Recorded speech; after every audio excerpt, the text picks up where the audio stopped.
Well, people, different decade, another regime change. Bush 2.0 doing Israel's dirty work once again. After working with Israel to force Bashar al-Assad out, they went ahead and installed an Islamic butcher who used to be in ISIS.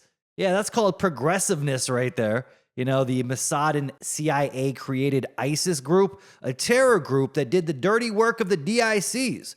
And that same Israeli puppet then turned around and started slaughtering minority groups inside Syria. And we all sat there wondering, like, wait a second, I thought they were going to replace the government with something more tolerant, more progressive, you know? Didn't they just accuse Assad of this exact behavior, calling him a dictator, an intolerant tyrant?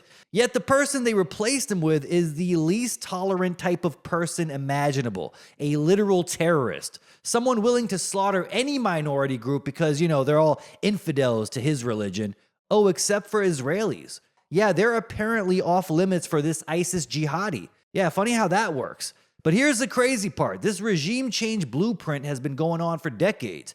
These demons are so lazy, they don't even bother coming up with a new script. Libya, you know, Gaddafi was a tyrant, a dictator. He had to go. And then, oh, would you look at that, Libya becomes a failed state, and the North African slave trade comes back like it's 500 BC. Who could have saw that coming? Well, you know, we just wanted to give them some of that good old democracy. And no, it had nothing to do with Gaddafi wanting to move away from the petrodollar, not liking them Rothschild banks. Had nothing to do with that. Shut up. And he called out the demons in control repeatedly, okay? Oh, and 10 years prior to that, Iraq. Same exact script. Saddam had weapons of mass destruction. It's unequivocal. The nerve of these warmongering loons back then. They had so-called scientists on TV claiming they studied the satellite images and knew exactly where the WMDs were hidden. So if you questioned it, you were going against the science. Sound familiar? Well, it should. Same thing they said to you because you refused the Fauci ouchie. Then they removed the so-called bad tyrant dictator Saddam Hussein because, again, democracy. And oh, would you look at that, Iraq turned into a hellhole within a few years, with the Islamic State butchering anyone that disagreed with them, butchering people for playing music, because music, of course, is haram. One Middle Eastern country after another going down like dominoes, pushed over by an Israeli bulldozer. Carving the way for the new Greater Israel Project, of course, and anyone who's been paying attention knows the last country on the map, you know, they want to give that good old democracy to is Iran. And now, to no one's surprise, Israel suddenly has a new deal with Syria, one that lets their intelligence agencies work together in full cooperation. You can't make this up, people. That's a funny way of saying Mossad is now in control of your country. And let's be clear about what this deal actually says, okay? Because the language is deliberately vague. According to the official statement from the United States Department of State, senior Israeli and Syrian officials met under U.S. supervision and agreed to set up what they call a joint fusion mechanism, end quote. That sounds harmless until you actually translate it and, you know, you'll find out what it means. What it really means is a permanent communication cell where Israel and Syria coordinate intelligence sharing, military de-escalation, diplomatic moves, and even commercial activity all under U.S. oversight. In other words, Syria doesn't just talk to Israel, it clears things through a U.S.-managed channel. This mechanism exists to prevent misunderstandings, which in real terms means Israel gets advanced coordination and freedom of movement while Syria agrees not to interfere. That's not peace, people. That's like forced compliance. Now we know why they installed this guy there. Okay, the Zelensky lookalike. They dressed it up with words like sovereignty and prosperity, but when your intelligence, military decisions, and economic dealings are coordinated through a foreign supervised fusion cell, they say, your country isn't your country anymore, okay? Not sovereign in any way. It's being controlled. And if you want to know what this is really building towards, well, look at what's happening in Iran right now. Protests are breaking out, unrest spreads throughout, and the familiar pressure campaign starts forming around it. Media narratives flip overnight. Foreign-funded NGOs amplify the chaos, and intelligence fingerprints start showing up through the cracks once again. Guess who's funding the uprising, people? Not surprising here. This is how it always begins. The CIA doesn't just roll in with tanks at first. They move money, weapons, training, and messaging through the back door, turning anger into leverage. And then Donald Trump steps in publicly and says if Iran fires on protesters, the United States will get involved. Think about what that actually means. That's not concern for human rights, okay? That's a warning shot. That's telling a country it's not allowed to control unrest inside its own borders without outside consequences. And this isn't being hidden anymore. Former CIA Director Mike Pompeo has openly said that regime change in Iran is the objective and that internal unrest isn't natural. Israeli operatives are staging the uprising. Mossad is arming protesters and get this, planning a major false flag soon to fully carry out a regime change in Iran. When someone who ran US intelligence talks about protests in Iran being manufactured by the deep state instead of, organic grassroots movements, as we were once told, that's a very important note, people. Israel is arming the uprising. Once again, confirming what we all knew, armed rebellions are usually funded by the same demons to install a more obedient regime. Has nothing to do with human rights or people being oppressed. Absolute BS. We've seen this time and time again. I mean, every single time, from the FSA, Free Syrian Army, the rebels in Syria, armed by the CIA and Mossad, which is now basically confirmed, to the Islamic State, ISIS. Go back even further. Hillary Clinton admitted this one, the Mujahideen in Afghanistan. They funded them in order for them to fight the Russians. Osama bin Laden, as we all know, was a CIA asset in the 1980s. This is history repeating itself. Happens every single time, different decade, but the same exact script. And now the last piece on the chopping block, Iran, people. And while that's happening, Syria isn't calm at all. I mean, Aleppo is erupting again. Attacks, shelling, civilians injured, mass displacement, internal security forces warning that the country could slide right back into a full-scale war. So what happened with this plan of removing Bashar al-Assad? He was the one that was making the whole region unstable, okay? They need to restabilize it by installing who? An ISIS militant? And get this, while Aleppo is going through this right now, Britain is expressing their concern. They want to get involved. Crazy, right? Amnesty calling for a halt. So Syria isn't peaceful, it's being contained. And right in the middle of that, Netanyahu approves a new Israeli attack plan on Iran called Iron Strike. Israel goes on maximum alert. Intelligence branches run war simulations now. This is crazy. 5-hour cabinet meetings discussing timing and stages across every front. Gaza, Lebanon, Syria, Yemen, Iran. Netanyahu briefs Trump on priorities and timing. Iran runs missile drills. Air defenses activate over Tehran and Shiraz. When you put it all together, this joint intelligence fusion plan with Syria is starting to make a lot more sense. It has nothing to do with peace. It's about clearing the board to focus on something much bigger so that Israel can, without any restrictions, move east. Now, how weird is this? The guy they installed as the new president in Syria is what they call an ISIS leader. But what if he's not that at all? What if he just calls himself that to keep the radical base on his side? Because why else would he allow something like this? Makes no sense. Think about it. He now works with Israeli intelligence openly and basically letting them know where Islamic underground bases are. This is what it says. He's working with the UK, letting them know where these Islamic terrorists are so that the UK can help bomb them. And this isn't speculation, because just days after this so-called ISIS leader is supposedly running Syria, British and French jets are suddenly allowed to bomb ISIS underground weapons bases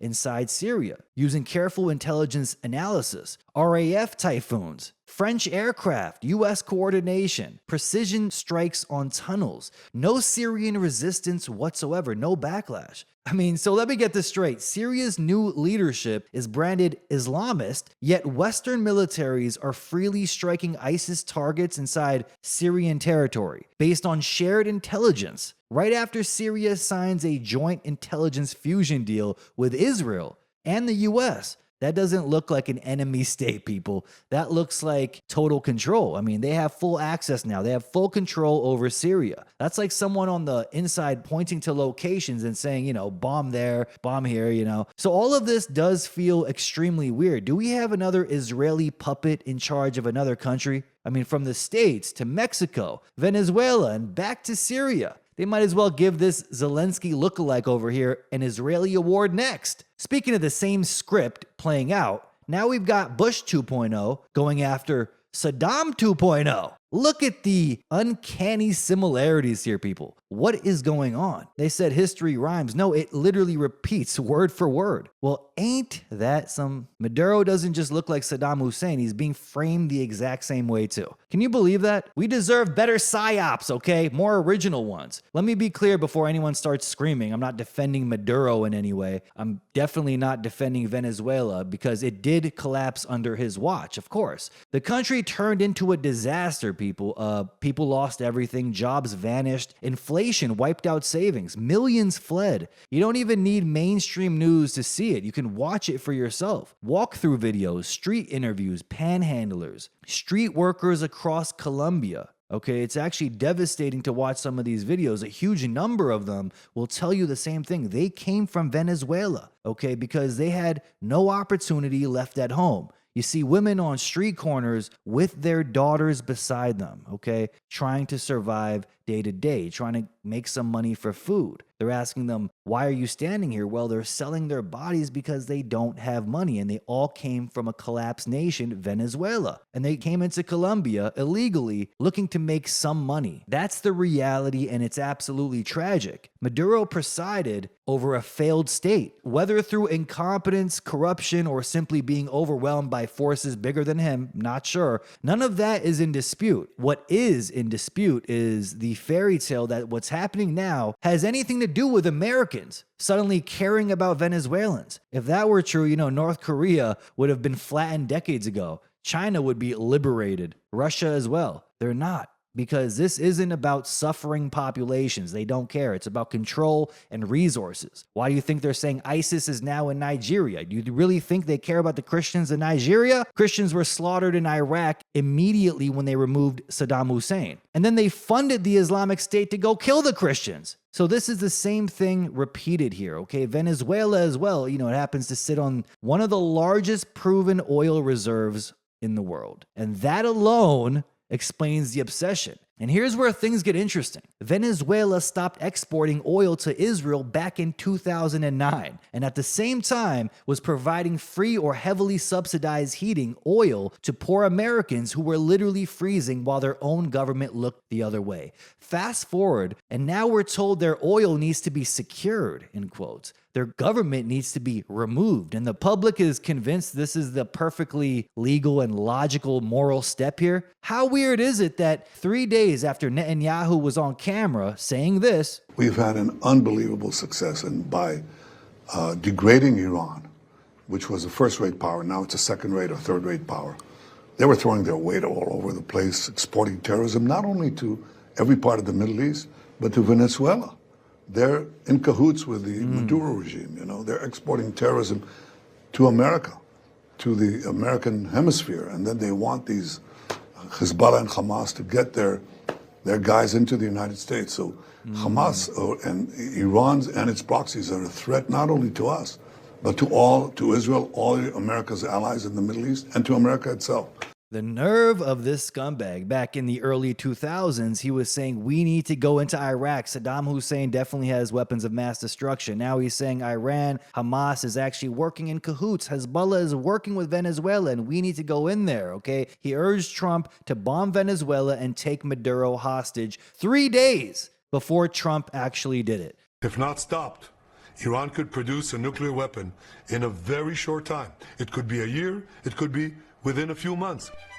They have the wherewithal, the stored up, preserved knowledge to make a bomb very quickly if they wanted to do it. Iran is so dangerous. Weeks away from having the fissile material for an entire arsenal of nuclear bombs. They're very close. They're 6 months away from being about 90% of having the enriched uranium for an atom bomb. Iran is gearing up to produce 25 bombs, atomic bombs a year. 250 bombs in a decade. Ladies and gentlemen, time is running out. Iran will be capable of producing alone, without importing anything, nuclear bombs within 3 to 5 years. Same exact script. Do they not get tired of reading the same BS? Who's in control, you say, okay? Well, Trump did exactly what Netanyahu wanted, and now that oil is secured. Now, of course, Americans in support of Trump are happy because they think somehow this will lower oil prices, or somehow it will put money in their own pockets. Really, though? What did you get out of any war in the past 100 years? World War II, Vietnam, Desert Storm, the Second Iraq War. Did you see a drop of oil? Did the prices of oil go down when America secured all that oil in Iraq in 2003? No, they exploded. Before 9/11, oil was sitting around $20 a barrel. After Iraq, it didn't get cheaper. It climbed for years, $50, $60, $70 until it finally peaked at almost $150 a barrel in 2008. Gas didn't get cheaper either. Americans paid more at the pump while also paying for the war itself. So if you're waiting for this one to somehow put money in your pocket, history already answered that question. But if being in charge of Iraq's oil didn't benefit the states, then who did it benefit? Well, the answer to that is the same answer to Venezuela. So Venezuela's oil is now secured. Secured by who? Well, the same names and same class of parasites, okay? Same bottom feeders showing up right on schedule. And just how much of a bottom-feeding vulture do you have to be to make Paul Singer look like the final boss of the whole thing? I mean, this guy runs Elliott Management, a straight vulture fund. This isn't investing. This is buying up sovereign bonds for pennies when a country is bleeding out, then dragging them through courts and pressure campaigns until they pay in full. And it's not like he's some harmless spreadsheet nerd either, okay? He's got a track record of gutting entire companies, closing factories and hollowing out Midwest towns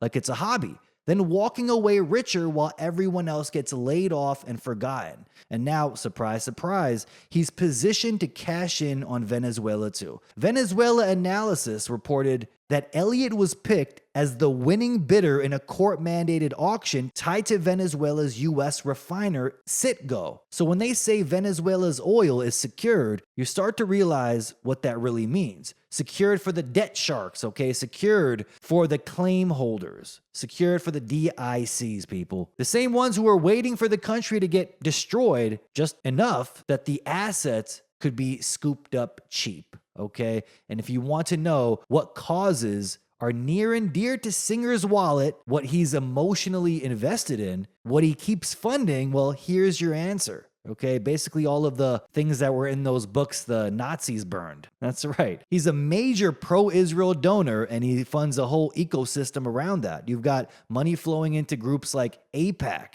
LGBT causes as well, same-sex marriage, Antifa, leftist organizations. This man funds it all. BBO is another one. The world's largest pluralistic Jewish teen movement. He funds that as well. Whatever aligns with influence and access. And his foundation donations are right there in the tax filings. Okay, you see it right here. It says $3.3 million in 2021 to groups like Birthright Israel Foundation, the Israel America Academic Exchange, Boundless Israel, and others. Interesting the number too, right? 3.3 million and also employs 6 million people exactly. Oh, interesting. I'm telling you, these people love that number. Then you look at the think tanks and pressure shops, and it's the same things. He funds the American Enterprise Institute, AEI, the Hawkish Foundation for Defense of Democracies, FDD, the Republican Jewish Coalition, RJC, and he helped bankroll the now defunct Foreign Policy Initiative, FPI. So yeah, rhetorical question time. Any American causes near and dear to his wallet? Any bring back the jobs energy? Any help the towns you wrecked energy? You already know the answer. And it gets better because Singer's not just profiting off of foreign assets and debt pressure. He's tied into the bigger pipeline where U.S. tech gets hollowed out and shifted overseas. While Americans get laid off by companies like Google, Microsoft, Intel, you see key operations and billions in investment moving into Israel. Thousands of jobs moving out while the public gets told it's just business. And on top of that, you've got these same companies hiring people out of controversial Israeli firms that have been accused of spying on Americans. American companies, even US agencies, and you've got former Israeli military intelligence types showing up as managers and executives in the exact places you'd expect: security, data, infrastructure, decision making. So when the media asks who benefits, stop looking for a cartoon villain. Okay, it's this. These are the people right here, the donors, funds, courts, think tanks, influence networks, and the same war policy narratives that always shows up right before the resources get secured. These people got you by the balls, you guys. They treat you like they treat Teslas. Funny video right here. I don't know who this guy is, but he's gonna be a big comedian. Come here. Come here, you made by a guy car. Oh, guy. The reason I like Teslas is because it doesn't use gas. Turn left. You smelling pennies? Now turn left. See, even Teslas we control. Tesla, go in the driveway. Good guy. Good That's how Netanyahu controls the USA. guy.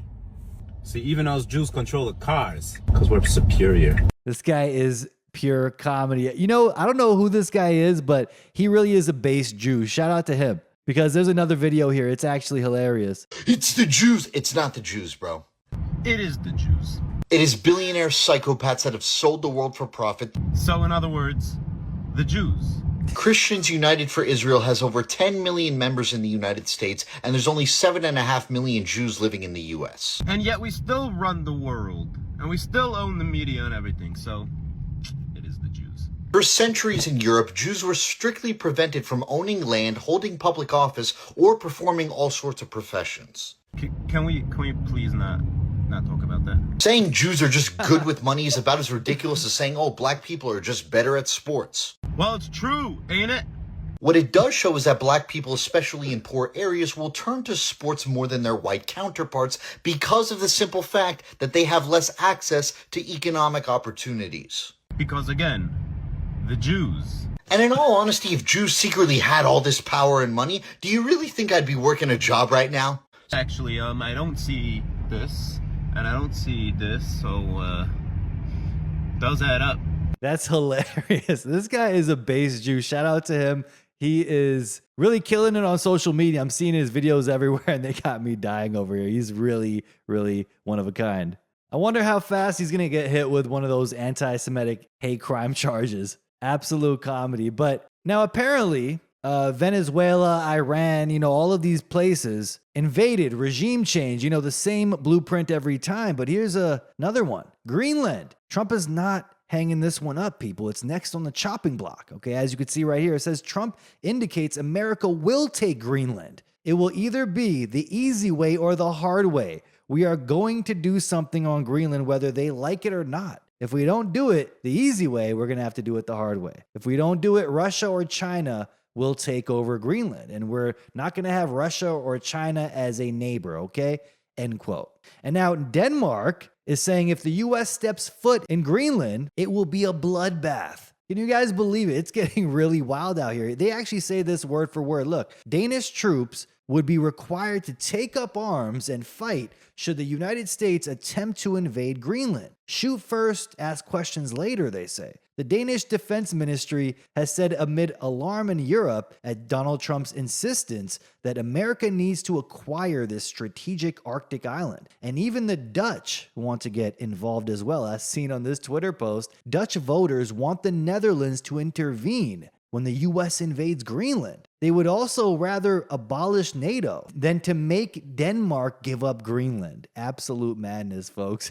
World War incoming? Wouldn't that be hilarious if it plays out that way, Russia and the US fighting on the same side against the EU? Absolute insanity. There's also something worth noting here because this doesn't get talked about a lot. When Maduro was captured, you guys remember how many different outfit changes he had? Over a very short window of time, like in one day, Maduro appears to have multiple different outfits across official photos and videos, different shirts, different jackets, different looks, all supposedly within the same narrow time frame. I mean, doesn't that raise a few questions here? How many times did this dude change? into different clothes. High-level political extractions don't usually come with this many wardrobe changes unless, footage is being staged, reordered, or released selectively. I'm not saying this proves anything by itself, but it does reinforce the broader point that this wasn't raw, chaotic, unfolding reality we were dealing with, okay? It looks managed, curated, and set up like theater,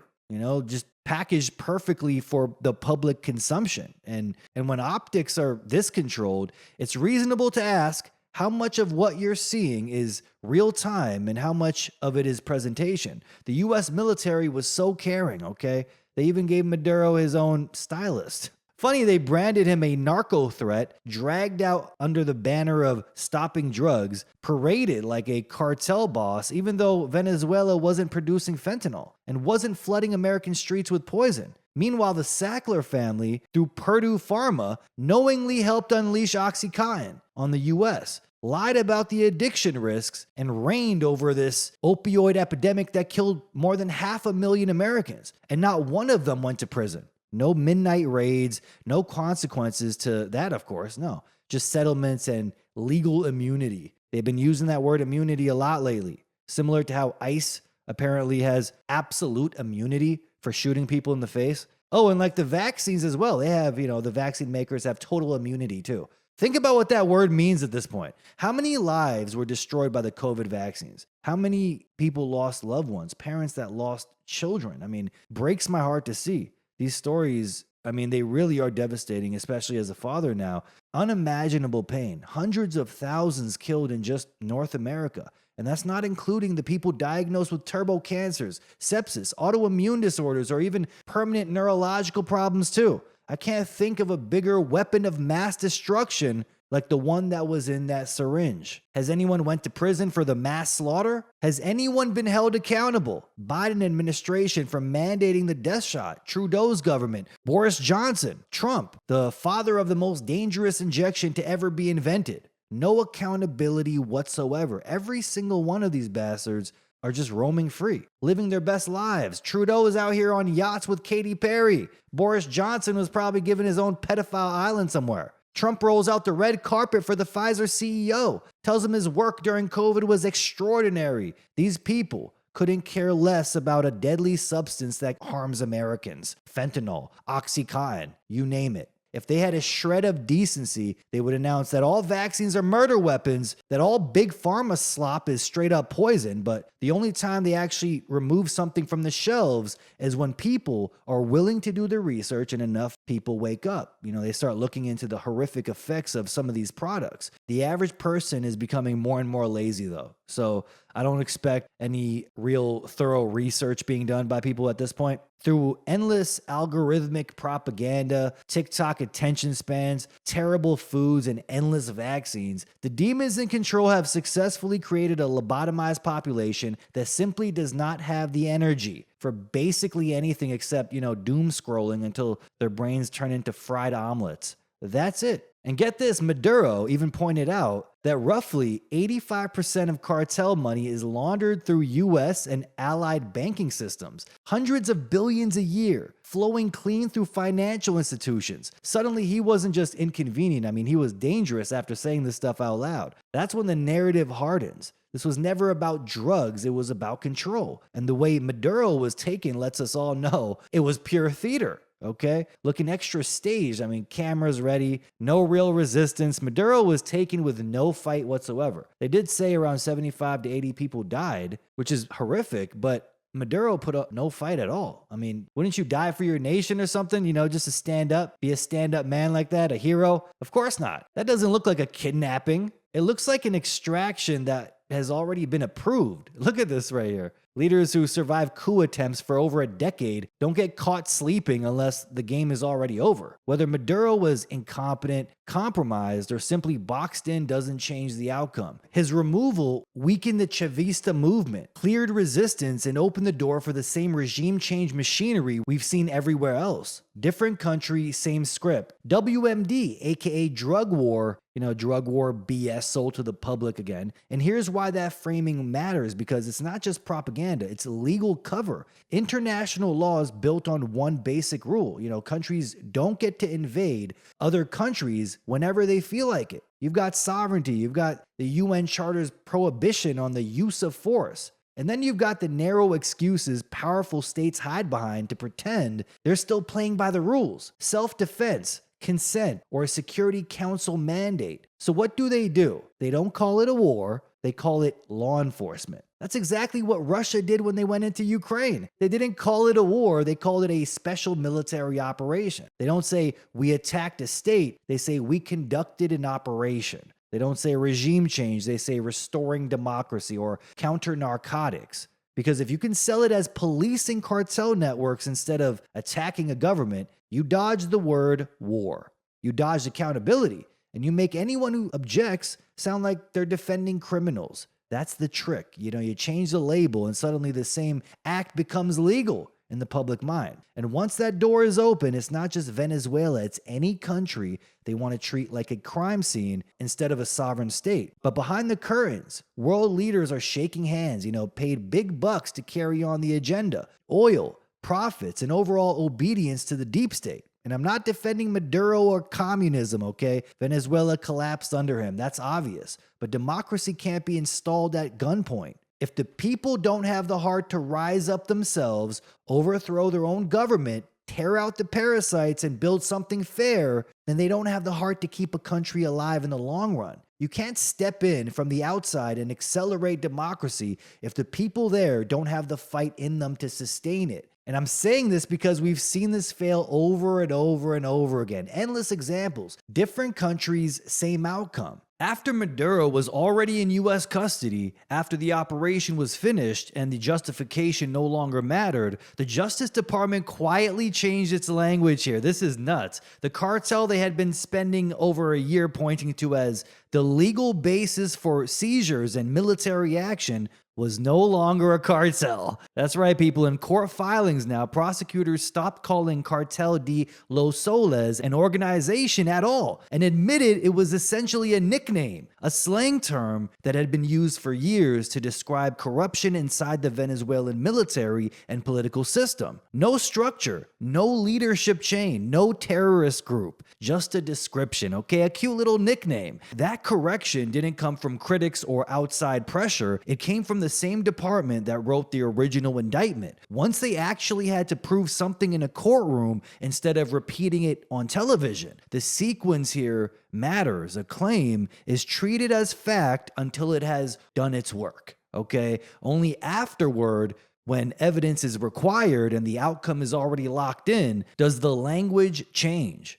That same pattern showed up in Iraq, claims about weapons of mass destruction, and even Al-Qaeda. They were saying Al-Qaeda was working in Iraq. Then they quietly walked all of that back once the invasion was complete and the country was already in ruins. Okay, oops, no WMDs, and looks like Al-Qaeda wasn't here. The admissions came early enough to matter legally, but late enough to change nothing on the ground. Venezuela followed the same order. The accusation justified the action. The action came first, and then the correction later. Oops, I guess he wasn't involved in a cartel in any way. Buried in the filings, most people will never read. And even after the Justice Department backed away from the claim, officials kept repeating it publicly because the narrative no longer needed to be accurate. It just needed to stay useful. By the time the story collapsed under scrutiny, the country had already been reframed from a sovereign state into a criminal problem, and everything that followed could be treated as enforcement instead of aggression. And just to know which other warmongering lunatic was blackmailed by Epstein, well, check this out. Lindsey Graham goes on television and openly threatens the leadership of Iran again, telling the Ayatollah that he'd better allow Mossad-backed protest movements to overthrow the government or he's gonna wake up dead, end quote. This guy, the language he chooses is absurd. He then declares that Iran is on the verge of collapse and reassures the Iranian people that more help is on the way. And anyone who's been paying attention knows what that word means in practice. Okay, the US is coming to save you and give you democracy? Really? You're going to use that line? not humanitarian aid, okay, not diplomacy, sanctions, destabilization, covert operations, and eventually bombs. Okay, that's what they mean. Millions displaced and dead. We've seen this time and time again. This is a sitting U.S. senator publicly endorsing regime change and assassination threats in the same breath, framed as concern for freedom. Tie that back to Syria being opened up through intelligence fusion deals, Venezuela being dismantled under drug war theatrics, and the same pressure campaign now tightening around Iran. It starts to look all coordinated here. It becomes impossible to pretend these are just isolated comments. This is the mindset behind what's driving this worldwide policy here. The mask is being ripped off, okay? Netanyahu even starts playing numbers games with human lives. He says 1,000 Israelis dying on October 7th is equivalent to 40,000 Americans. Okay, that's pretty crazy. Think about how weird that is. Since when do we convert deaths like currencies? One life lost is one life lost. But when you start scaling bodies like this, he's treating lives like he's comparing stocks. It's not about mourning anymore. It's about priming people for more killing. And it's important to note here that the IDF has admittedly killed the majority of their own people that day. So the comparisons to 9/11 are really interesting, right? Considering it's another false flag that conveniently accelerated the Greater Israel Project. Yeah. First, they redefined the problem. Suddenly, fentanyl isn't a crime issue anymore. It's a weapon of mass destruction. Then you start seeing military action justified as anti-cartel operations, bombing ships in the Caribbean and selling it as law enforcement instead of warfare. After that comes the familiar language, as we've all seen time and time again. Maduro is a dictator. Venezuela is a threat. And now it's about national security, okay, and freeing the people of Venezuela. Then the bombs start falling, always packaged as democracy, freedom, humanitarian intervention. And once everything's destroyed and taken over, only then do they admit there were never any WMDs. But by that point, it doesn't matter because the real objective is already secured. Control of Venezuela, a country sitting on the largest oil reserve in the world. And once you recognize that pattern, it's impossible not to see where it goes next. You take the same blueprint, you change the country name, and you point it straight at Iran. We've seen this movie play out time and time again. Okay, and now Netanyahu comes out and says Israel is preparing to end its dependence on U.S. military aid within the next decade, claiming Israel's economy and defense sector are strong enough to stand on their own, while still saying he'll fight for the American people, end quote. Like, think about how backwards that sounds. Fighting for Americans while no longer needing anything from them, okay? But this isn't sudden. This was planned decades ago. Netanyahu was already talking about, in the 1990s, how Israel was moving toward economic independence from the United States, meaning the buildup phase was already underway back then. And while Americans were paying, Israel was scaling tech, intelligence, defense, cyber, all of it. I mean, they were spying and stealing tech all of those years. Now look at where it leads here. Israel is openly positioning itself as a global AI command hub. 95% of its high-tech workforce is already using AI tools. Nearly 80% use them daily. AI startup funding is exploding, jumping billions in a single year. NVIDIA isn't just investing there. I mean, it's calling it its second home. Next generation processors, data center infrastructure, all being designed and built there.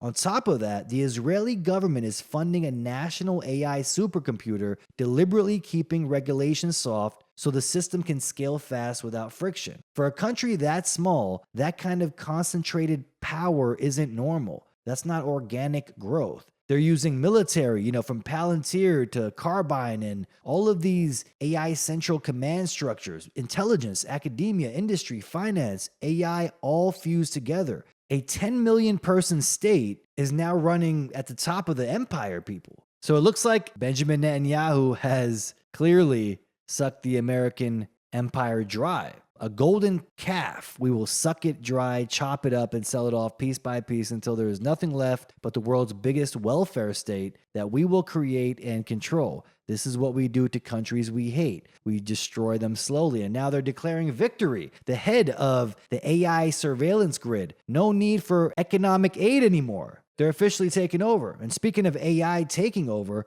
look at what's already happening online here. I mean, this is basically them admitting to it all. Even Israeli media admits that a massive portion of political discourse isn't even real, okay? Roughly half of political active accounts are bots, coordinated AI accounts that like and share Netanyahu's posts within seconds of upload, faster than a human could even watch the video. The goal isn't persuasion, it's algorithmic control. You know, you flood the first minute with engagement, and that tricks the platform into thinking something is trending, something is important, and more people need to see it. And the system amplifies it automatically. It's fake momentum, okay? Synthetic consensus. The entire narrative is being engineered by AI bots. Are you noticing a pattern here? The same country building AI supercomputers and cyber dominance is also running bot armies to steer public perception. AI isn't just running weapon systems and surveillance grids, it's brainwashing people into believing what's important and what's popular, what feels not important, and what should disappear. So when Netanyahu talks about ending USA, don't read it as, independence. Read it as like a graduation. The extraction phase is over. The infrastructure is already built. The technology has been centralized. This is what Palantir was doing. The control layer is already operational. Ending USA doesn't mean Israel needs America less. It means it no longer needs American money. And get this, Grok admits that since the start of 2026, X has been suppressing and censoring posts critical of Israel and Benjamin Netanyahu at the request of the ADL. This is absolutely crazy. Automated visibility signals that can throttle reach or certain topics. Content involving Israel, USAID, Palestine, or Netanyahu often gets flagged internally for higher scrutiny. Someone posted this pic. Yeah, you're absolutely right. Elon Musk. So Alex Karp, the head demon in charge of Palantir, that's right, the HDIC, or one of them, a company embedded in military intelligence and AI-driven targeting, he buys up $120 million of a former Catholic monastery on thousands of acres of land outside Aspen. Private water, secluded land, and limited access. It sounds like he's trying to set up a billionaire bunker here, okay? And the symbolism is what matters the most. These weren't places built for power and surveillance. They were built for faith, worshiping God. And now they're being absorbed by the same Jewish technocratic class, building digital control systems for everyone else. So BlackRock is, going from buying up neighborhoods, buying up businesses, but also just straight up owning religious places too. Buying up monasteries. Someone said soon to be named Epstein Monastery. Yeah, I'm sure that he's going to use that for some positive reason, right? Economy's not doing good, people. Worldwide economy is not doing good. I mean, even churches are up for sale. Let's move on here to a feel-good story out of communist Canada, because the absurdity here is now hitting UK levels, okay? Health Canada raids a woman's clinic in Kelowna like the US military rolled into Venezuela, okay? Like she was Nicolas Maduro sitting on hidden weapons of mass destruction. It's like they accused this woman of having WMDs. And did she ever? I mean, vitamin D tablets, ivermectin, hydroxychloroquine, antibiotics, a testosterone gel, prescription level D3, creams, pills, vitamins, the horror. They seize everything, publish a national public advisory, warn consumers to immediately stop using the products, bring in border services to block imports, and tell the public these items may pose serious health risks because they weren't approved, didn't have the right DIN numbers, they said, and weren't sold through licensed pharmacies. Health Canada openly admits the real issue isn't bodies piling up, it's that these products weren't assessed by them for safety, efficacy, and quality. You know how they did the COVID vaccine? That the dosage might be higher or lower than the label says, that they might interact with other meds. Okay, it's all BS they're writing on their own page here. And that the clinic allegedly made unauthorized claims about treating serious illness like cancer. That's the crime, okay? Not violence, not overdose deaths, not harm on the street, but selling off-label meds and vitamins without the state's permission. So they shut her business down like it was a national security threat. Now, you know how insane that is? All of this because a woman was selling ivermectin? In Canada, there's pop-up shops where people are selling crack and cocaine and heroin. Okay, just to contrast that, health clinic raided was something outrageous here. Check this out. I mean, CBC just exposed this. Hard drugs like cocaine, heroin, ecstasy, openly advertised online, not on the dark web, okay, but on Facebook ads. You heard that right. They're being promoted through legitimate sponsored ads on Facebook and Instagram, platforms owned by Meta,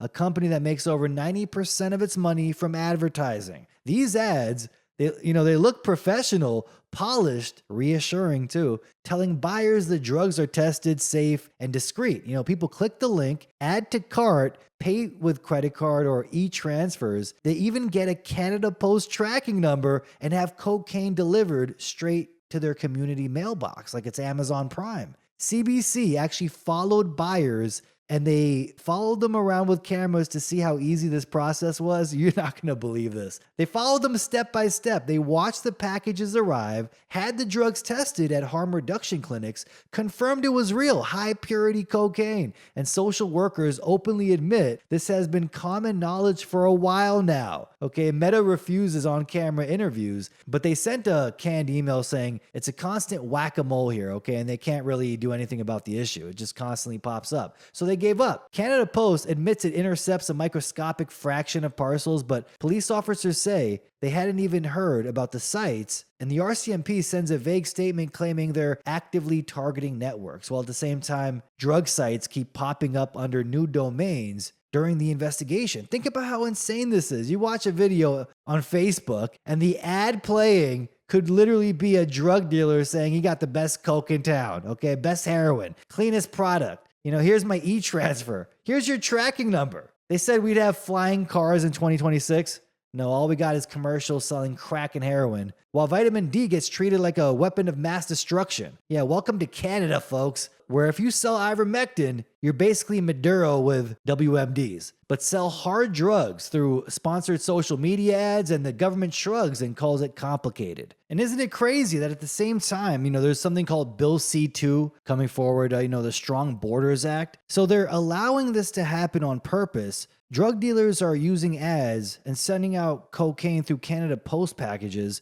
At the same time, Bill C-2 is speeding through in Parliament, and that is an act to expand the authority for Canada Post and law enforcement to inspect mail and packages, everyone's, including letters. It sounds exactly like a Hegelian dialectic over here. Problem, reaction, solution. And of course, they're allowing these drug dealers to do this so they can steal more of our rights away. Soon, every single package here is going to have to be gone through, like mandatory. No freedom at all. But how weird is this? Darvocet was prescribed for decades. Doctors handed it out like it was harmless because the FDA labeled it was safe. And this is why I don't put any faith in the phrase FDA approved, and people need to really snap out of it and wake up. Basically, all poison is Health Canada approved and FDA approved, because the same exact thing keeps happening. Who remembers Darvocets? Remember that one?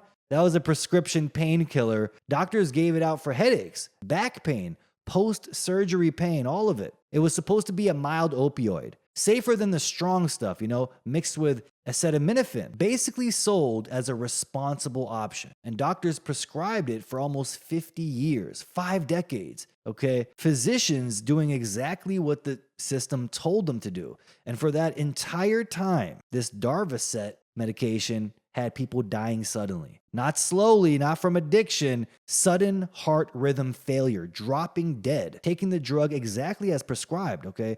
And nobody caught it, or worse, nobody stopped it. And here's the part that makes it unforgivable. After they finally pulled it, they admitted it wasn't even that effective. It barely worked. Some studies showed it wasn't much better than plain Tylenol. Let that sink in. A drug that stayed on the market half a century, quietly increasing the risk of sudden cardiac death, and it didn't even outperform over-the-counter pain relievers. And it took until 2010 for them to finally pull it off the shelves. Think about the scumbags behind this medication that were getting rich off of it. And when they pulled it from the shelves, once again, no apology, no prison time whatsoever for all the lives they took. Just a quiet admission and yeah, it could just stop your heart randomly. Oops, 50 years too late. That's the system, people. That's the precedent. And when people act like regulatory approval means something permanent, or sacred or settled. Remember, Darvocet sat on pharmacy shelves long enough to kill generations of people before anyone admitted there was a problem, and nobody paid for it.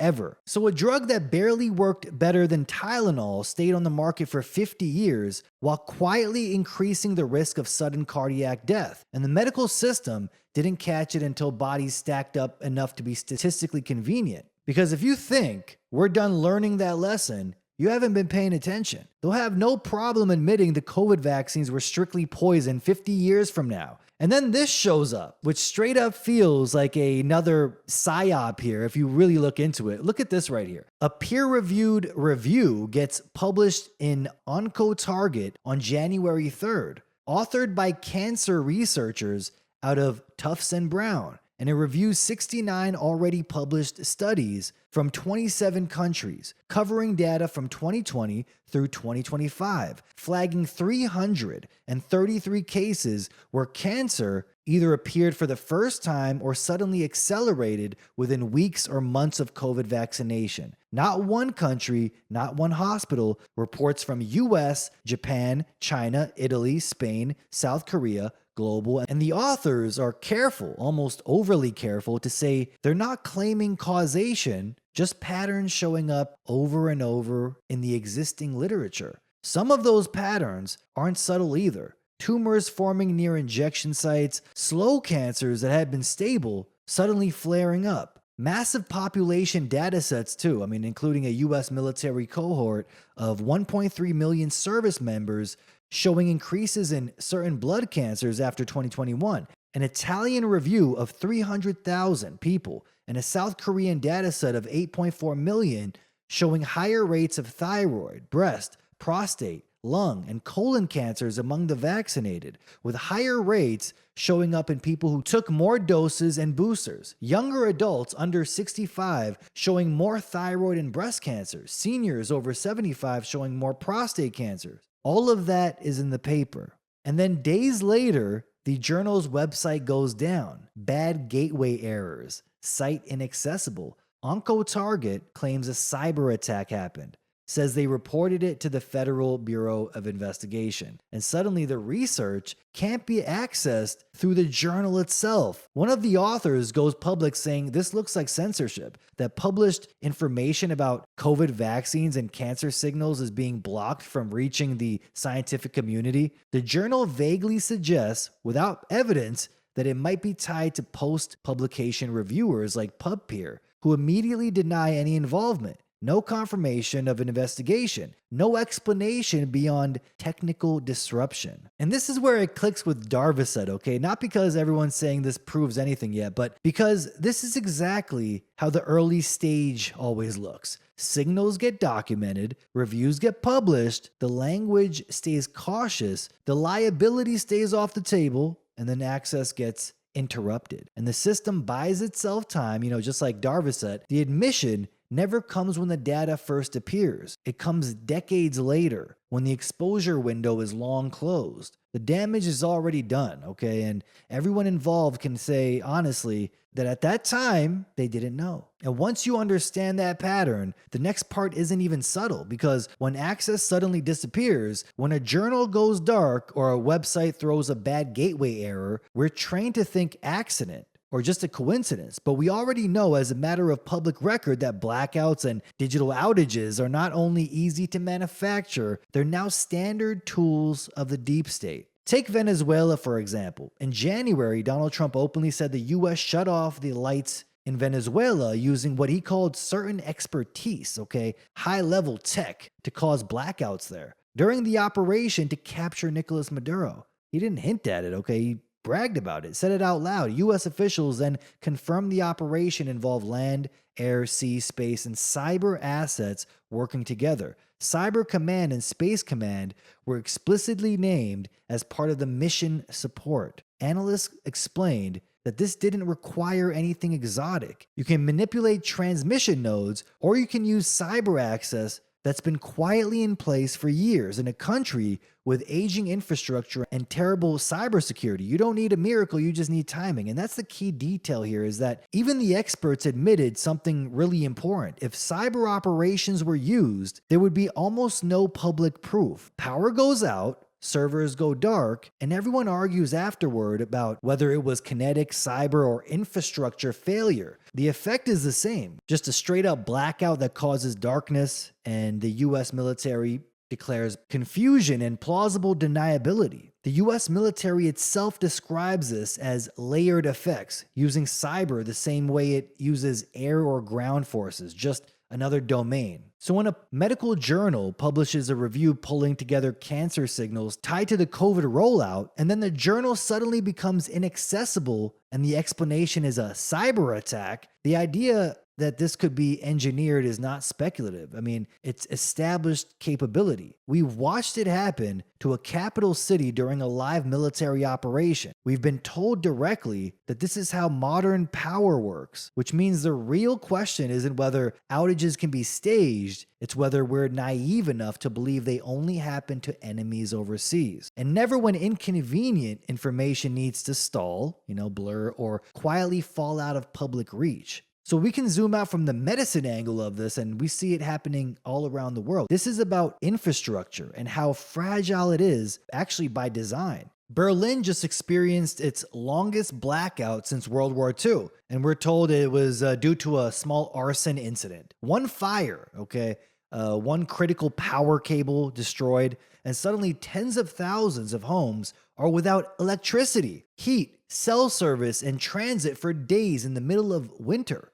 Some reports are saying it was like -5 over there, okay? Really, really crazy stuff. Thousands of businesses were shut down, trains stopped, communications failed. The German military had to assist civilians just to keep things functioning. So the German military had to get involved right away. Authorities immediately blamed a far-left extremist group with a track record of targeting energy infrastructure, including areas near Tesla's Berlin area factory. The narrative was wrapped up fast and handed to the public as isolated sabotage. But what matters isn't who lit the match. What matters is what the incident demonstrated in real time. One point of failure can cripple an entire modern city. Electricity goes down and everything else follows within hours. Heat, data, payments, transportation, emergency response. The system doesn't degrade slowly, it collapses all at once. This might be a real beta test here for the bigger one. So the US admits they could do it to nations, a place where cancer studies related to the COVID vaccine is being shut down due to cyber attacks. I mean, it seems like something is happening behind the scenes like clockwork. And of course, in Germany, guess what they want now because of this outage? Well, they want more monitoring, more surveillance, of course. They might even get Palantir in there to prevent the next blackout. This is all problem, reaction, solution stuff. It's always the same thing, all justified under the language of protection. Nobody questions why a city of millions of people can be knocked offline so easily. This doesn't look like an accident. It looks like a beta test. They turned the power off and they want to see the social response. They measured the compliance. And then they come in with the solution they always wanted. We've now seen this play out in different forms in different countries under different labels. Military operations, extremist attacks, infrastructure failures. It's all the same-ish. Darkness, dependence,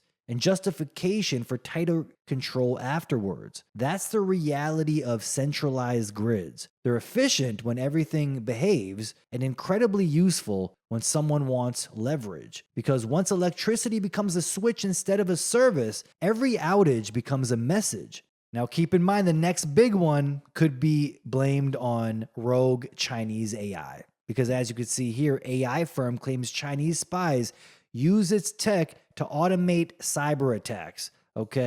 AI complexity leads to demands for better cybersecurity in 2026. Are we ready for a rogue AI attack? We should be, says James Pethokoukis. That's his name. I mean, think about this. We now know the US has advanced weapons that can shut down grids. Blackouts can happen on command when an operation needs conditions to line up. And it's not just power. Cyber attacks are used the same way, shutting websites down when people aren't supposed to be looking too closely at something, a major study pulling together, cancers tied to the COVID vaccine rollout, and that suddenly disappears, and the explanation is a convenient, oh, would you look at that, it was a cyber attack. Yeah, okay. Let me guess. Rogue Chinese AI, right? And then Berlin has blackouts, and that's framed as arson. But really, it was a beta test for like military response and civilian behavior in real time. And now get this. Advanced directed energy weapon tech was used in Venezuela too. Remember Havana syndrome? US personnel reported head pressure, nausea, nosebleeds, neurological problems. For years, we were told it was just stress or coincidence or mass hysteria, they say. Venezuela is where the truth finally gets revealed here, okay? According to a witness account shared by the White House press secretary, U.S. forces used a weapon during the raid on Maduro that Venezuelan soldiers couldn't fight against. Radar systems suddenly went dark, communications failed, drones appeared overhead. This is really interesting. It goes to show, like, what were those drones doing in New Jersey a year back? Remember that? And a lot of people said they were feeling head pains, radiation spiked. So now we know who could be really behind this. Then a few helicopters came in during the invasion in Venezuela, deploying what the Guard estimated was only about 20 U.S. troops. They were massively outnumbered, but it didn't matter. Okay, the U.S. used advanced weaponry. The person on the ground here said it wasn't even a battle. It was more like a total shutdown. The troops moved with speed and precision he'd never seen before. Then something was deployed that he couldn't fully describe. He said it felt like intense pressure in the head, like his head was about to explode. Pay attention to the wording here. Almost immediately, soldiers started bleeding from the nose, some vomiting blood. Many collapsed and couldn't stand or move. No explosion, no visible weapon, just instant incapacitation. Venezuela later reported around 100 security personnel killed in the operation, though it's unclear how many deaths were directly caused by that advanced weapon. A former U.S. intelligence source said the symptoms line up with what directed energy weapons are capable of doing. Systems that use focused energy like microwaves to disable targets without conventional force. According to that source, versions of this tech have existed for decades, and similar weapons have already been used elsewhere. Okay? I mean, go read Judy Wood's book. It's crazy. Where did the towers go? They've had this tech for decades, and that's the point. This isn't sci-fi. Grid shutdowns, cyber disruptions, drone swarms, and then directed energy weapons. These are active tools. It's like they're beta testing these tools to pull off Project Bluebeam later, Fake holographic projections in the sky, and then directed energy weapons to have people incapacitated, feeling like their heads are going to explode. The aliens want us to get vaccinated, is obviously what they're going to tell us. But this is crazy. These tools, they don't need bombs or declarations. They just flip switches. They can knock systems offline, drop people to the ground, and leave everyone arguing afterward about what really happened. By the time the explanations come out, the operation is already over. And here's where it gets really strange, people. Right after this raid, right after soldiers are describing head pressure and internal pain, feeling like their heads are exploding, Vice suddenly publishes an article a few days after this invasion with the title, Exploding Head Syndrome. I mean, how crazy is this? They're like, this syndrome is more prevalent than we ever thought. Perfect timing, right? According to doctors, it's just a sleep condition where people hear a sudden, violent bang or feel a shock in the head while falling asleep or waking up. No external cause, no pain, just the brain misfiring during sleep. A dramatic name for something we're told is pretty harmless. Exploding head syndrome, it just happens to some people. Don't worry about it. So let me put this plainly. If electromagnetic force can shut down grids like an EMP, if it can knock out radar and communications across a city, then pretending it can't affect the human body is absurd. EMF doesn't stop working when it hits biology, like they want us to believe. 6G is perfectly harmless. Don't worry about it. Yeah, right. And we already have years of Havana syndrome reports describing the same sensations. What was brushed off as just a conspiracy theory before suddenly looks a lot less accidental now. So when the media all work together now to convince you, if you feel like your head is exploding, that's just a quirky little sleep disorder, nothing to really look into. I think that's narrative control. Okay, they're labeling it early to make sure it sounds like something that's internal. It's just something that's wrong with your body because they don't want you looking at the external energy systems around you or even military tech. Let's stop pretending that 5G and now even 6G are only for faster downloads. These are dense electromagnetic networks everywhere, always on, centrally controlled. Once that infrastructure exists, it becomes a weapon the moment someone decides to use it that way. Just like grids, just like cyber attacks, we're seeing entire swarms of birds dropping from the sky at the same time. I mean, it looks like they were zapped with some kind of directed energy weapon. So no, I don't buy the coincidence, people. We watched a capital city go dark during a military operation. We heard accounts of soldiers collapsing from some invisible force. The US is bragging they have advanced tech that can cause blackouts and have your head feeling like it's exploding. Maybe that's why Trump was talking about bringing up the Golden Dome, a system where if you think the wrong thought, your head explodes like a scene out of Total Recall. So if an EMP attack happens soon, we will know who to blame. Everything feels off. Like, not just the news, but the entire world we're watching. I know you guys can feel it too. Almost nobody you see on TV anymore can be trusted. Mainstream media, alternative media, doesn't matter. It's the same stage, just different costumes. You've got people who are supposed to be enemies, opposites, rivals, all secretly running in the same circles behind the scenes.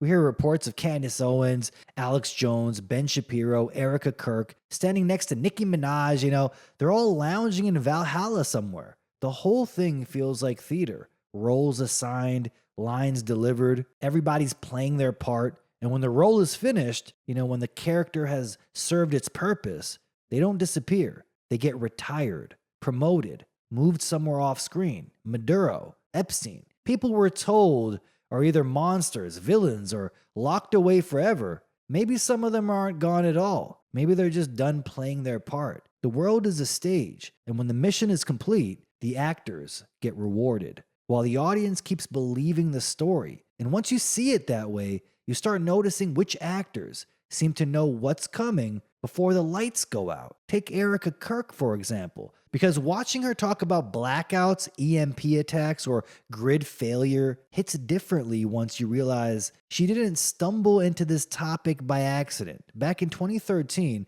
long before her current public role, she appeared in a documentary called Black Start USA, not as a commentator or media personality, but briefing intelligence and national security officials on how an EMP attack could cripple the US power grid. James Woolsey was involved, who was the director of the CIA from 1993 to 1995, which tells you exactly what level this was operating at. This wasn't social media speculation or abstract fear, it was vulnerability analysis at the national security level. It was a bunch of deep state puppets talking about national security needs to be ramped up because of an incoming EMP attack.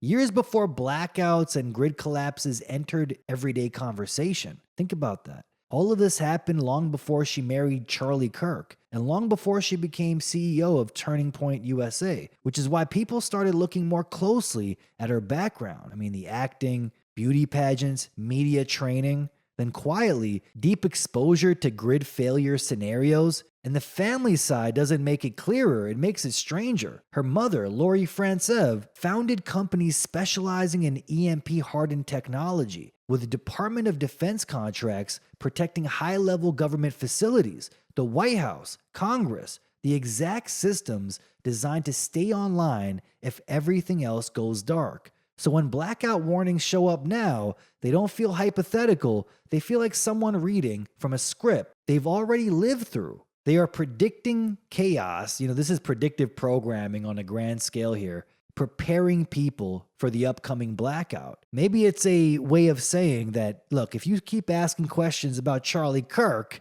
and what happened to Charlie Kirk, they might hit the switch on a blackout. Okay, that's what it means right here. Maybe you were supposed to find this footage of Erica Kirk and it's supposed to be a threat in a way. But we've seen this exact move before, even in Iran, different language, same outcome. Silence right at the moment people start waking up. Okay, they'll hit the switch on you. I really do think if more people start waking up, really noticing patterns, start waking up to the DIC's agenda, they'll hit the switch. Comprehensive cyber attack, as Klaus Schwab says. It was basically a threat.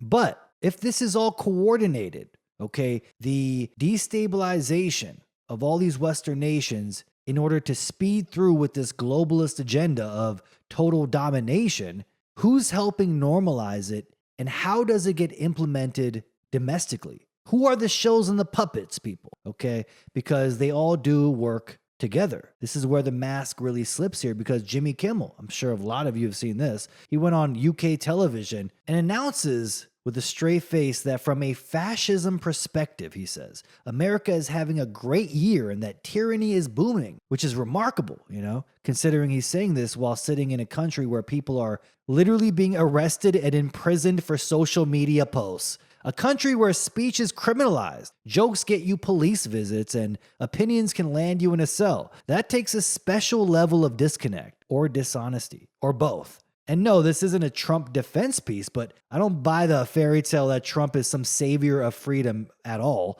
I think he represents a different flavor of control, one driven through surveillance, AI, militarization, and corporate state fusion instead of rainbow branding and language policing. Different suits, but they lead you to the same destination. But even with all that, pretending America is some fascist hellscape compared to the rest of the Western world is laughable. Americans still have a constitution, They still have codified free speech, they still have guns, and they still have a population that can openly criticize leadership, mock politicians, protest, and say things that would get you detained almost anywhere else in the so-called civilized world. This is where Kimmel exposes himself. He's warning the UK about American tyranny, okay? Tyranny is coming to the UK soon. While the UK is actively running a totalitarian system where they throw women in prison for texting their friends the word faggot, okay? Speech is punished while real violent crime is excused. Post the wrong meme, you get prison time, okay? I saw a report the other day, a little boy, 5-year-old boy, was reported for racism because he said he wanted to play with a white doll. This is actually going on right across the country, where children either in nursery, so presumably aged between 3 and 4 years old, but also dozens who are aged under the age of 7 are being suspended or permanently excluded because they have quote-unquote homophobic or transphobic beliefs. 94 pupils have been suspended or permanently excluded for transphobia or homophobia in 2022 to 2023. I am going to talk to parents who saw the news story that landed over the weekend about this toddler incident and said, hang on a minute, this happened to us as well, and they now want to speak out about it. There's also an anecdotal incident that has come to my attention, someone raised it to me, involving race as well, where a young child who was about 4 years old at the time, who was white and blonde, was presented with a series of dolls that they were told to play with by their particular teacher. They were given a doll that was black, and they said, just as a child, oh, I want that one, which was white. They were then reported for racism, and their parents were brought into school to talk about it. And this is really what I want to drill down on. Not just the fact that this is happening right across the country, Martin, but also the fact that it has knock-on effects for parents. Because then they start asking questions about, well, where is the child getting this from? What kind of conversations are you having in the home? And before you know it, social services can be involved. Other parents at the school gate start talking about whether or not you're a racist or you're a transphobe, and you're passing these views on to children. For children saying things that are just genuine. For example, one child who was aged about 6 years old, who was a boy, saw that another boy in his class was turning up to school wearing a dress. And they pointed out, as a child might do, Martin, that was a bit different and that they didn't quite understand it. They were reported for not accepting that child's particular gender. The parents were hauled in. And what we're now seeing, as you'll hear later on in my show tonight, is a rise in homeschooling as well, because parents do not want their children to have this inflicted on them. It's a consequence of... I can't believe what is happening in the UK. Imagine they get the parents in, look, we need to talk to you about your kid. Okay, your child is a racist. You're like, my 4-year-old child. Yes, your 4-year-old child is a racist. How? He wanted to play with a white doll. Is this where we're at, people? Absolutely absurd. And of course, you're going to make fun of a kid if he's a boy in a dress. Of course.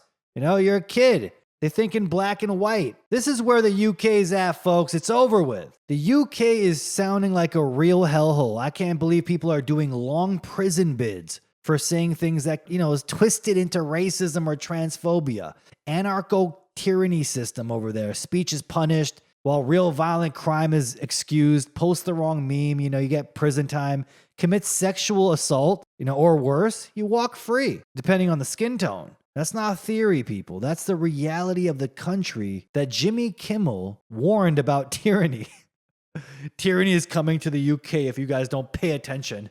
And let's stop pretending like Jimmy Kimmel is some neutral observer in all of this, okay? He loves to pretend he's anti-fascism, anti-tyranny, defender of freedom, right up until that tyranny shows up wearing a lab coat. When it was medical fascism, he was all in. He spent years using his platform to shame and ridicule anyone who questioned the death shot, trying his hardest to humiliate the anti-vaxxers. He did everything in his power to pressure people into compliance. He didn't just support mandates, he demanded them. No shots, no travel, no shots, no restaurant. You can't participate in society. He pushed all of that BS. He even said that people that don't get Trump's miracle shot, well, they should be denied access to hospital beds. Then he applauded Biden for tightening the screws even further. So when Jimmy Kimmel suddenly pretends to be a principled opponent of tyranny, yeah, spare me with the BS. He's against fascism only when it's rhetorically convenient. When it's state power forcing obedience, he's not a critic. He's just another commie with a hammer and sickle neck tattoo. I honestly have no idea what's going on over there. I do know what's going on over here, though. And I can tell you that from a fascism perspective, this has been a really great year. Tyranny is booming over here.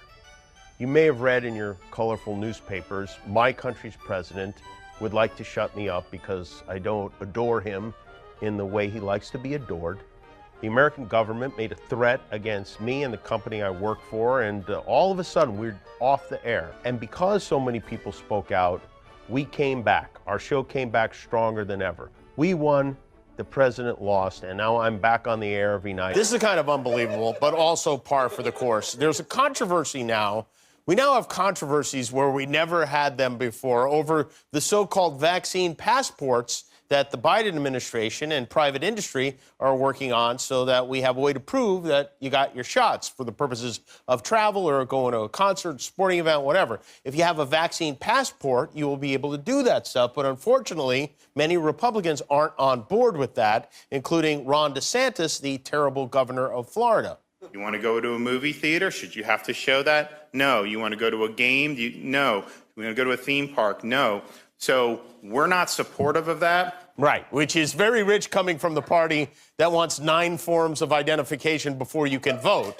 But yeah, for illegals, this man is a total moron. He was supporting the vaccine passports, saying the unvaxxed should be denied hospital beds. He was finally doing something to slow down the vaccine misinformation train. They are removing major anti-vaccine propagandists from the platform to prevent them from continuing to spread false information. Better 18 months late than never, I guess. And here's the part that matters, okay? The argument was never that America is already the UK. The argument is that America is being pushed there, and people like Jimmy Kimmel are helping with that agenda. The UK isn't the warning, it's the destination for a lot of Western countries, almost every single one. And figures like Kimmel aren't exposing that trajectory, he's helping normalize it. They soften the audience first, then shame anyone who resists it. Always remember, this is a great litmus test. If they support vaccines, they are some lying ass puppets that want you enslaved. But get this, right after Kimmel drops that segment,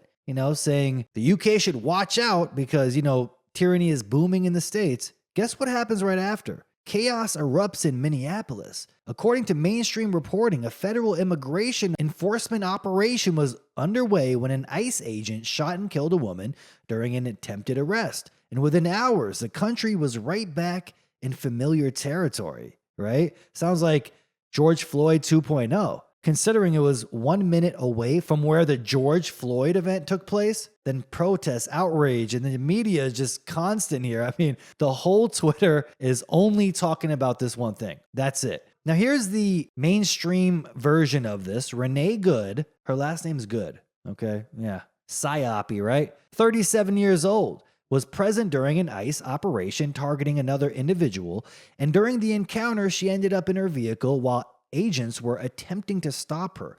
ICE claims the officer believed he was in immediate danger and fired his weapon. That's the official framing. What follows is where everything falls apart. Body cam footage is released, then reanalyzed, then slowed down, then frozen frame by frame. And somehow it convinces everyone of the exact opposite conclusions, depending on which side they were already on. What's honestly blowing my mind here is not even the shooting itself. It's about how instantly this story snapped the internet into two sealed realities that don't overlap at all. It's either black or white here. No matter what new footage comes out, no matter what clarification is offered, nobody moves an inch. Everyone walks away more convinced they were right from the very beginning. I had to stop reading Twitter entirely because my feed looked like psychological warfare, okay? Just wall-to-wall rage, absolute moral certainty, and people talking past one another like they're following two different scripts. When you slow the story down and lay out the background, it gets even messier. Renee Good had a history of activism and spent time in Canada after the 2024 election. Later returned to Minneapolis and was involved in immigrant rights organizing, including groups that monitor or interfere with ICE activity. She was enrolled through her child's school into activist networks that openly promote political engagement. None of that justifies what happened, but it is part of what led to the moment. At the same time, the officer involved had a prior traumatic incident involving a vehicle, which also raises many questions about training, judgment, and whether he should have been in this position at all. Watching the footage, it's also clear the situation was escalated on multiple fronts, okay? It's not like it's either one side or the other here. They were filming, taunting, and making fun of the ICE agents. Reckless decision-making layered on top of an already volatile situation. Two things can be true at the same time, okay? An officer can use excessive force, it could be wrong, and civilians can make choices that turn a bad situation into a deadly one. And the fact that saying that short circuits people's brains, that's the most disturbing part about this. Like, this was carefully designed to be this way. People don't seem interested in understanding what happened at all. They just want to join a side immediately. People are primed to be initiated into cults. And once they're locked in, no amount of new information will matter at all. Meanwhile, the symbolism behind this incident just piles up. Forget about the whole T-Rex in the background. What the hell was that? Yeah, that's pretty insane. The officer involved previously needed exactly 33 stitches from the last car attack he was in. And this shooting happens at 3333 Portland Avenue on the 3300 block at 33rd in Portland, where every address starts with 33? Coincidence? Freemasons be sprinkling that number on every psyop they manufacture. Then you zoom out further and the background noise gets louder, okay? This all unfolds right after Republicans expose this plot of fraud happening in all these Somali daycares where they're basically stealing billions of dollars from the government. And this happens also right after Republicans yank a $1 million earmark pushed by Ilhan Omar that was headed to a so-called substance abuse clinic operating out of a restaurant tied to people sharing the same residential address, part of a broader pattern of Somali fraud scandals in Minnesota that nobody seems eager to fully audit. At the same time, you've got thousands of activists in New York chanting, "Kill ICE now," and Kristi Noem will be hung. I mean, this is what they're chanting. This rhetoric that would have been unthinkable decades ago now just seems like the normal. Doesn't this seem like something major is going to happen here? So you end up with a dead woman, and 3 of her kids now don't have a mother, and apparently the father died a few years back, and this woman also has a wife? A panicked officer who should have been cleared for armed duty after his prior trauma, federal guidelines violated, activists celebrating, others demanding blood now. and a country instantly polarized into camps that won't even agree on basic facts. That's why this feels like a psyop here, not because one side is right or wrong, but because it produces exactly what the system feeds on. Outrage without resolution, empathy weaponized into chaos, law and order versus moral panic. And the real kicker is neither side seems to notice they're being marched toward the same destination. More incidents like this, more protests, more escalation, and suddenly the talk of emergency powers, the Insurrection Act and martial law doesn't sound extreme anymore. It sounds necessary. And how crazy is it that Trump was already preparing for this months back with his own reactionary forces, National Guards in all of these states, leftist states? It's almost like it was all planned. And that's the part nobody should be cheering, because once order gets rebuilt out of chaos, it never comes back looking like freedom. So no, the US isn't already the UK, but it's getting there. After this, it could be, okay? The next step here could be that. It's being driven towards a UK-style police state. And moments like this aren't random accidents. They're accelerants. Whether through incompetence, negligence, or design, they produce the same outcome every time: destabilization, polarization, absolute mayhem, which of course is justification for more control, because at the global level, this isn't about one country or one incident.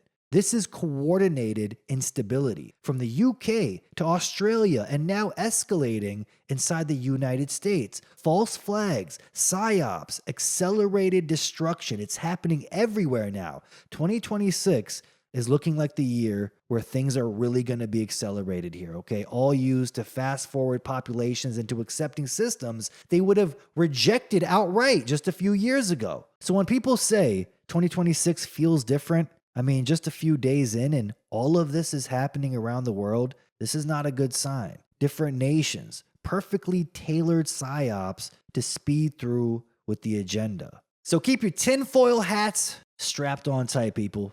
Don't let the psyops win. See through them. Keep your head on a swivel, people. And that's where I'm going to leave it. If you like what I do here, links are in the description for ways to support. Without your support, this show does not carry on, so it is greatly appreciated you hit those links in the description of this video. Okay, from crypto wallets, my P.O. box, Subscribestar, Patreon, become a monthly subscriber. You will be helping fund this show. Organic coffee. Please purchase that coffee. You'll be helping this show as well. Until next week, folks, until next time, this is Steve Eyes. You're on the Eyes is Watching channel, signing off.